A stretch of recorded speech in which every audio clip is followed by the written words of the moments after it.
Okay. Let's go. What is happening to the world right now? Right now. Tomorrow. Tomorrow, tomorrow. Hello, my dear. Hello, hello, hello, hello. Hi. Kumusta ka, my dear? My dear Virgo. Hello. This is going to be your second half of August, mga my dear. Second half of August. This is from August 16 hanggang sa katapusan, mga my dear Virgo. And this is a general reading. So, reminder lang, mga my dear, na ang gagawin natin today ay general reading. So, hindi po ito 100% na magre-resonate para sa inyong lahat. So, please, mga my dear, lower your expectation pagdating po sa mga general reading. Okay, my dear, let's start your reading. Virgo, second half of August. Okay, eto daw. We have here the Six of Wands. Okay, napakagandang baraha, my dear. Connected sa energy ng success. Nararamdaman ko rin dito yung energy ng travel. Okay? Success. Very, very nice na card. Success, victory, achievement. Okay, yun na nakukuha ko dyan sa card na yan. Okay? We have here the energy of the star. Okay? So, meron ka daw, my dear, isang pinapangarap, isa lang ha, wag lahat, okay? So, meron ka daw minamanifest, meron ka daw pinapangarap, meron kang dinadasal, my dear Virgo, ang ma-achieve mo, my dear, sa second half of August. Birthday gift na sa'yo to, my dear, okay? Baka birthday gift na ito. Pero nakukuha ako dito, my dear, na pakibalanse ang iyong emosyon. Huwag masyadong ma-carried away. Okay. Tingnan natin, my dear, kung anong kasama ng ating Six of Wands and the Star. Okay, kasama ng ating Six of Wands and the Star is the Temperance. Yes, my dear. Pakibalanse lang, my dear, yung emotion, my dear. Huwag masyadong mag-overjoy. Okay? Huwag din masyadong mag-celebrate. Okay? Yun na nakukuha ko dito. Ayan na bakit kaya? Bakit kaya pinipigilan ka ng ating mga spirit guide na mag-celebrate or parang magtatatalon sa tuwa, 'di ba? Magtatatalon sa galak. Okay? Tungkol dito sa bagay na ito. Okay, tingnan natin, my dear. Last card tayo sa ating base card. We have here the Five of Wands. Kaya naman pala, may mga inggitera. Okay? So, parang sinasabi dito, my dear Virgo, huwag kang maingay. Huwag maingay, my dear Virgo, kasi hindi sila nagsasayawan dyan, my dear Virgo. Sila, my dear, ay nag-aaway-away. So, posible, my dear, na merong mga gudti nga tawo kung si pangan inira waray-waray. Diba, mga gudti nga tawo dida, nga diri malipay. Imo achievement. Meron mga tao dyan sa gilid-gilid, mga my dear, na ayaw o hindi sila magiging masaya pag nalaman nila na you have achievement, na meron nangyari sa yung maganda, okay? But so far, very, very nice yung energy natin dito, my dear. May konting warning lang na wag mag-overjoy, wag masyadong, alam mo yon, 'di ba? Kasi may mga mata dyan, 'di ba? Mamaya biglang gumawa ng eksena, 'di ba? Sirain lang yung masasaya mong araw, bad tripin ka na lang, 'di ba? Ganun nakukuha ko, my dear. Okay? Let's go tayo, my dear. We have here the Seven of Pentacles. Congratulations, my dear. Okay, very very nice yung energy, my dear. Posibleng konektado sa usapin ng pinansyal. Okay? Posible din, my dear, na meron din darating na blessing galing sa universe na connected din sa usapin ng pinansyal. Kunyari, naglalakad ka lang, nakakita ka ng pera. Yung mga ganon.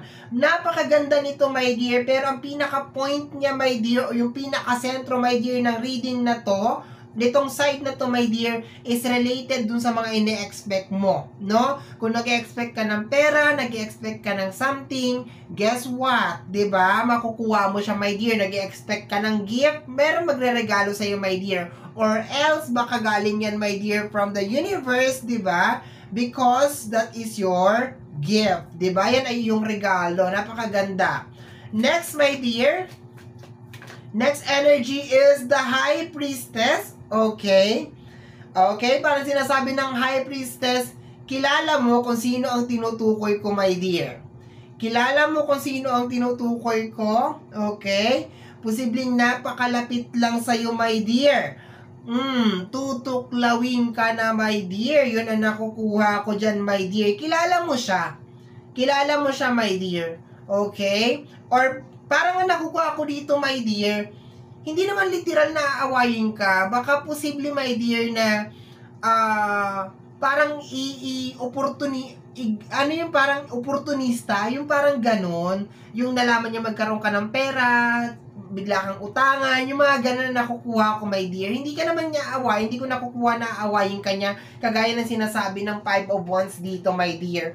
Pakiramdam ko may lihim na inggit, yun na nakukuha ko, my dear. So, mag-ingat ka, my dear, kasi meron lang dyan sa gilid-gilid, my dear, na may lihim na inggit sa'yo. Okay, baka nakakausap mo pa yan, kasi yun na nakukuha ko dito sa High Priestess. Okay? Let's go, my dear. We have here the 5 of Cups. Okay? This is a very, very toxic na energy, my dear. Okay? Lulunurin ka niya, my dear. Yun na nakukuha ko dito. So, magiging maingat din ako, my dear, sa mga tao sa second half of August. Doon sa mga daing ng daing. Tungkol sa personal na problema nila, my dear. Yun na nakukuha ko dito. Kasi may pumapasok, my dear, na energy na parang mayroong tao, nandyan lang din sa gilid-gilid lang din, my dear Virgo, na parang gusto niyang ibigay yung problema niya sa'yo. Yung para bang gusto niya solusyonan mo, my dear, yung problema niya, o kaya gawan mo ng paraan yung problema niya. So, magiging maingat ako dyan, my dear. Kung kaya mo naman tulungan, why not?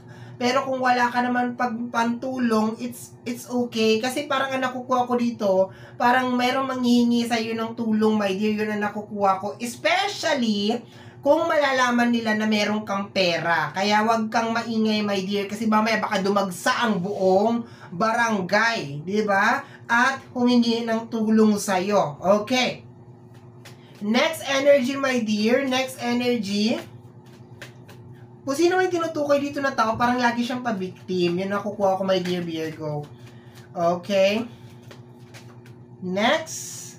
Parang lagi siyang aping-api. Yun ang nakukuha ko. Maski hindi naman.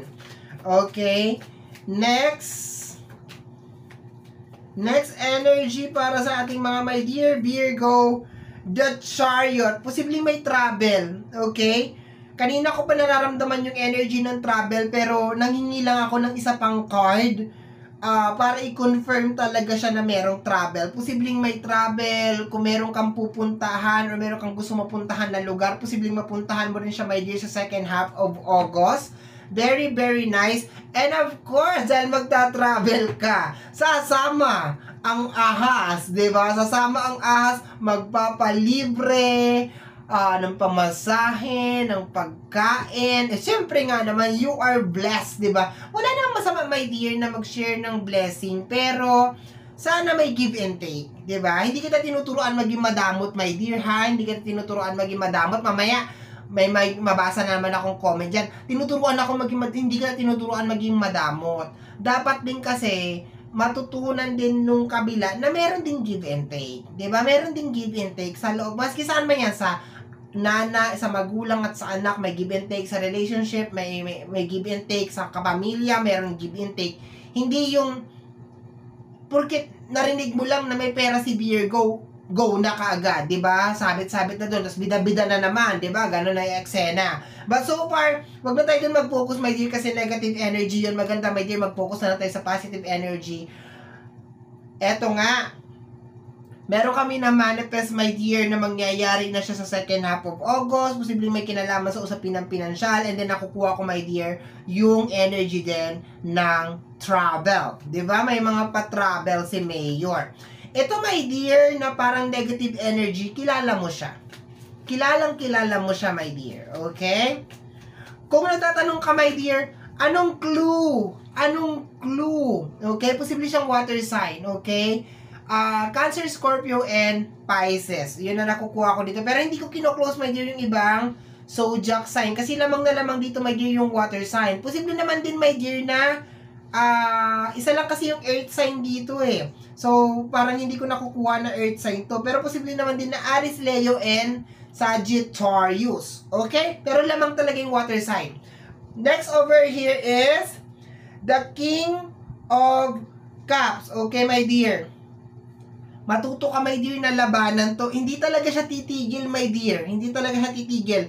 Matuto ka, my dear, na labanan ito, my dear. Kasi meron talagang mga emosyon galing sa labas na parang babagsak sa'yo. And then, ini-expect nila, my dear, na maapektuhan ka o kaya solusyonan mo, my dear, kung ano man yung problema na yun. Pero, my dear, as long as hindi mo naman sila inutusan or, di ba, wala ka naman talagang kinalaman dun sa problema na yun, hayaan mo sila ang sumulusyon or mag-resolve dun sa problema na yun, my dear Virgo.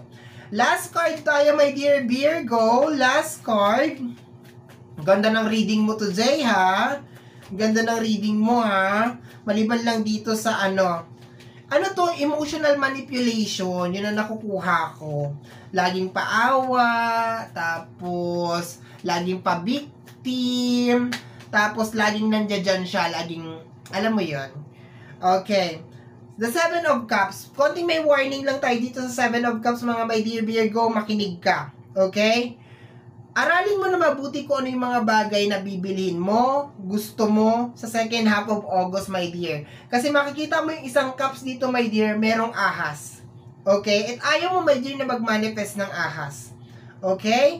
Maliban, my dear, sa usapin ng pinansyal na darating sa'yo, energy ng travel, baka meron din sa inyo, my dear, ay nagmamanifest din ng tao na minsan sinaktan ka na.